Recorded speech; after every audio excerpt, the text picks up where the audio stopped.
என் தங்கப்பிள்ளையே, சரியாக ஞாயிற்றுக்கிழமை இரவில் இந்த வராகியானவள் உன் கண்களில் பட்டால் என்னை நீ விட்டு விடாதே. எதனால், எதற்காக இன்று இந்த நாளில் அம்மா நம்மை தேடி வந்திருக்கின்றாள்?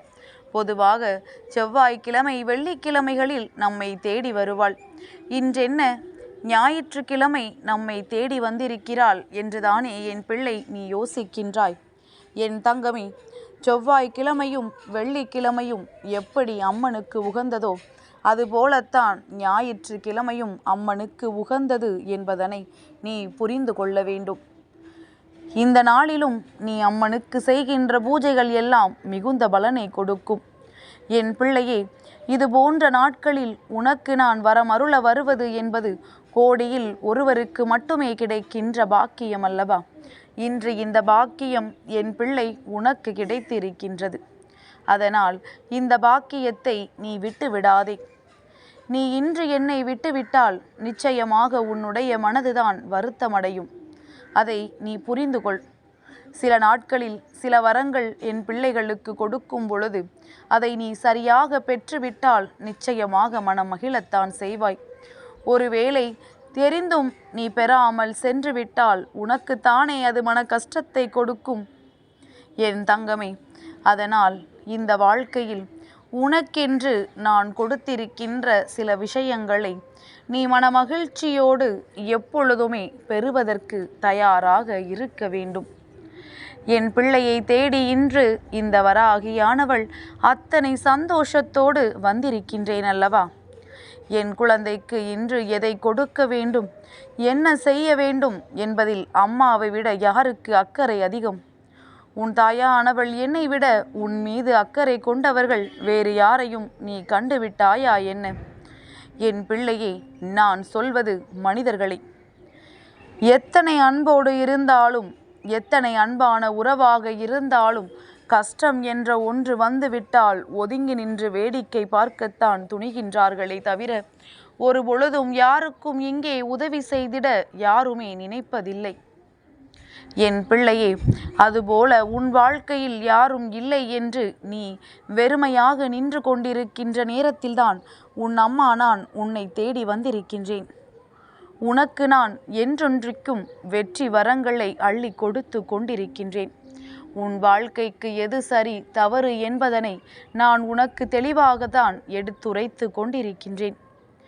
என் பிள்ளையே, இந்த சூழ்நிலை என்பது உன் வாழ்க்கையில் உனக்கு கொடுத்திருக்கின்ற அதிகமான கஷ்டங்கள், இது நாள் வரையிலும் நீ அனுபவிக்காத வேதனைகள் என்று வெளியில் சொல்ல முடியாத நிலைக்கு நீ ஆளாக்கப்பட்டிருக்கின்றாய் அல்லவா? அம்மா, யாரிடத்தில் இதனை நான் சொல்வது? எனக்கு கத்தி அள வேண்டும் போல இருக்கின்றது. என் கஷ்டங்கள் என்னை அப்படி வாட்டி வதைத்து கொண்டிருக்கின்றது. ஆனால் நான் யாரிடம் சென்று கதறுவது? யாரிடம் சென்று நான் கத்தி அழுவது? நான் ஒரு முறை அப்படி அழுது விட்டேன் என்றால் நிச்சயமாக என்னுடைய வார்த்தைகள், என்னுடைய உணர்வுகள் யாருக்கும் புரிய போவது கிடையாது. அப்படி என்னுடைய உணர்வுகளை புரிந்து கொள்பவர்களாக இருந்தால்தான் இப்பொழுது எனக்கு இத்தனை பிரச்சனைகள் வந்திருக்காதே. என்றோ என்னுடைய கவலைகள், கஷ்டங்கள் எல்லாமே தீர்ந்து போயிருக்குமே என்று என் பிள்ளை நீ யோசிக்கின்றாய் அல்லவா? என் தங்கமே, நிச்சயமாக உன்னுடைய யோசனைகள் எல்லாமே நான் உணர்ந்ததுதான். இந்த வாழ்க்கையில் உனக்கென்று தர வேண்டியது எல்லாமே இந்த அம்மா புரிந்து கொண்டதுதான். எதுவுமே எனக்கு தெரியாமல் இல்லை. எது இந்த நேரம் உன் கைகளில் வந்து சேர வேண்டும் என்பதனை நான் உணராமல் இல்லை. என் பிள்ளையே, இன்று நான் தருகின்ற இந்த வாக்கு உன் வாழ்க்கையில் ஏற்படுத்தக்கூடிய மாற்றம் என்னவாக இருக்கும் என்று யோசிக்கின்றாய். நீ நினைத்த ஒரு விஷயம் உனக்கு நடக்க வேண்டும். இது ஒன்று மட்டும்தான் உன் மனதில் நிலையாக இருக்கிறது என்றால் நிச்சயமாக என் பிள்ளை நீ இன்று உன்னுடைய விருப்பத்தை நிறைவேற்றி கொள்வாய். உன்னுடைய ஆசைகளை இன்று நீ நிறைவேற்றி கொள்வாய். நீ வேண்டியதையும் விரும்பியதையும் இன்று பெற்றுக்கொள்வாய். என் பிள்ளைக்கு இதுதான் வாழ்க்கை என்று நான் நிர்ணயித்து வைத்திருக்கும் பொழுது அதை உனக்கு நான் நிச்சயமாக கொடுப்பேன். நீ வேண்டாம் என்றே சொல்லிவிட்டாலும் கூட அம்மா உனக்கு அதனை கொடுத்தே தீருவேன் என்பதனை நீ புரிந்து கொண்டால் போதும்.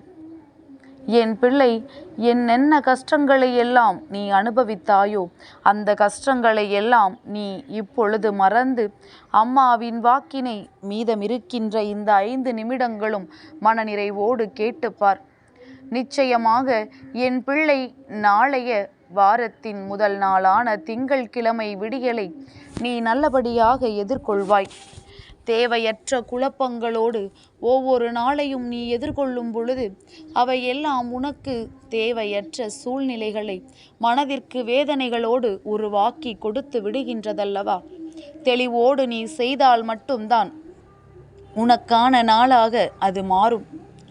எனக்கு எதுவும் கிடைக்கவில்லை, நடக்கவில்லை என்று அழுது புலம்பிக் கொண்டிருப்பதை விட நான் என்ன செய்தேன் என்று நீ யோசித்தால் உனக்கு அது கிடைத்திருக்குமா கிடைத்திருக்காதா என்பதனை என் பிள்ளை நீயே புரிந்து கொள்வாய். என் தங்கமே, எல்லாவற்றிற்கும் மேலாக இனிமேலாவது இந்த வாழ்க்கையின் மீது நீ வைத்திருக்கின்ற அன்பினால் நீ எல்லாவற்றையும் வென்று காட்டப் போகின்றாய். இத்தனை காலமும் ஏதோ ஒரு வகையில் இந்த வாழ்க்கையின் மீது உனக்கு வெறுப்பு இருந்தது. இப்பொழுது இந்த வராகி வந்து உனக்கு வெற்றி வாக்கினை தந்துவிட்ட பிறகாவது நிச்சயமாக என் பிள்ளை, உன் மனதில் இருக்கின்ற எண்ணங்களை எல்லாம் நீ சரியாக எதிர்கொண்டாலே நினைப்பது போல உன் வாழ்க்கையில் எல்லாமே மாறிவிடும். என் தங்கமே, உன் வாழ்க்கையில் நடந்து கொண்டிருக்கின்ற ஒவ்வொரு சூழ்நிலைகளையும் கருத்தில் கொண்டு நீ மனதளவில் எந்த வேதனைகளையும் அனுபவித்து விடாதே. உனக்கான பல நல்ல விஷயங்களை நான் நடத்தி கொடுக்க என்றோ தயாராகிவிட்டேன். நீ அதற்கு எப்படி உன்னை நீ சரிப்படுத்தி கொள்கின்றாய், உன் மனதை எப்படி நீ தயார்படுத்தி கொள்கின்றாய், என்ன நடந்தாலும் நாம் அதனை சரி செய்து விடலாம் என்று நீ எப்பொழுது எண்ணுகின்றாய் என்பதைத்தான் உன் அம்மா நானும் பார்த்து கொண்டிருக்கின்றேன். நல்ல நேரத்தை என் பிள்ளை எதிர்நோக்கி நிற்கின்றாயோ என்ற எண்ணம்தான் எனக்குள்ளும் அதிகமாக ஓடிக்கொண்டிருக்கின்றது. என் பிள்ளையே, நீ ஒரு விஷயத்தை செய்ய நினைக்கின்ற ஒவ்வொரு நேரமுமே உனக்கான நல்ல நேரம்தான் என்பதனை முதலில் நீ புரிந்து கொண்டு இந்த நேரத்தில் நீ அடைய நினைக்கின்ற ஒவ்வொரு விஷயங்களையும் அடைவதற்கான முயற்சிகளை மட்டும் செய்து கொண்டிரு. எதிலிருந்தும் நீ பின்வாங்க நினைக்காதே. எந்த விஷயத்தையும் செய்வதற்கு நீ தயங்காதே. ஆரம்பத்தில் உனக்குள் குழப்பம் வந்துவிட்டது, இது சரியாக வராது என்கிறது போல எண்ணம் உனக்கு தோன்றிவிட்டது என்றால் நீ அதை அப்படியே விட்டுவிடு. மாறாக என் பிள்ளைக்கு இது சரிப்பட்டு வரும் என்கின்ற எண்ணம் வந்துவிட்டது என்றால் என் தங்கமே, அதை துணிந்து நீ இறங்கு. அதன் பிறகு உனக்கு வருகின்ற எத்தனை குழப்பமாக இருந்தாலும் அதிலிருந்து நான் உன்னை மீட்டெடுக்கின்றேன். இந்த சூழ்நிலையிலிருந்து உன்னை நான் திரும்ப பழைய நிலைக்கு கொண்டு வந்து விடுவேன்.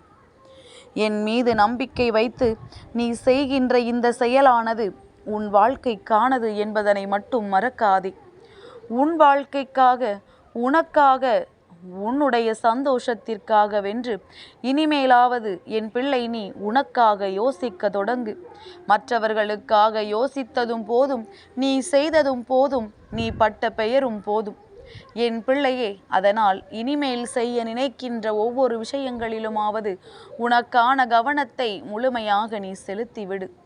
நடப்பது எல்லாம் உன்னுடைய நன்மைக்குத்தான் என்பதனை புரிந்து கொள். இந்த வராகி இருக்கும் வரை எந்த ஒரு கஷ்டத்தையும் உனக்கு நான் கொடுக்க மாட்டேன்.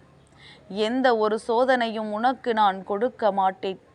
உன் வாழ்க்கையில் இருக்கின்ற பிரச்சனையிலிருந்து உன்னை இந்த வராகி மீட்டெடுத்து விடுவாள் என்ற நம்பிக்கையோடு இன்று இரவை நீ நல்லபடியாக கடந்து வர வேண்டும். என் பிள்ளைக்கு வாழ்க்கையில் வெற்றியை நான் நிச்சயமாக்கி கொடுக்கின்றேன். அம்மா மீண்டும் மீண்டும் சொல்கின்ற சில விஷயங்களை உன் மனதிற்குள் எப்பொழுதுமே நீ பதிய வைத்துக்கொள். உனக்கு என்று நான் சொல்லும் பொழுது அதை வேறு யார் கைகளிலும் நான் எப்பொழுதும் தந்துவிட மாட்டேன். சரியான நேரத்தில் உனக்கானதை உன் கைகளில் கொண்டு வந்து நான் சேர்த்து விடுவேன். என் பிள்ளையின் கண்ணீரை இனி ஒருபொழுதும் நான் காண விரும்பவில்லை. அதனால் இன்றே உன்னுடைய மிகப்பெரிய கஷ்டங்களுக்கெல்லாம் முடிவை தந்து விடுகின்றேன். என் தங்க பிள்ளைக்கு இந்த வராகி அம்மாவினுடைய ஆசீர்வாதங்கள் எப்பொழுதும் உண்டு.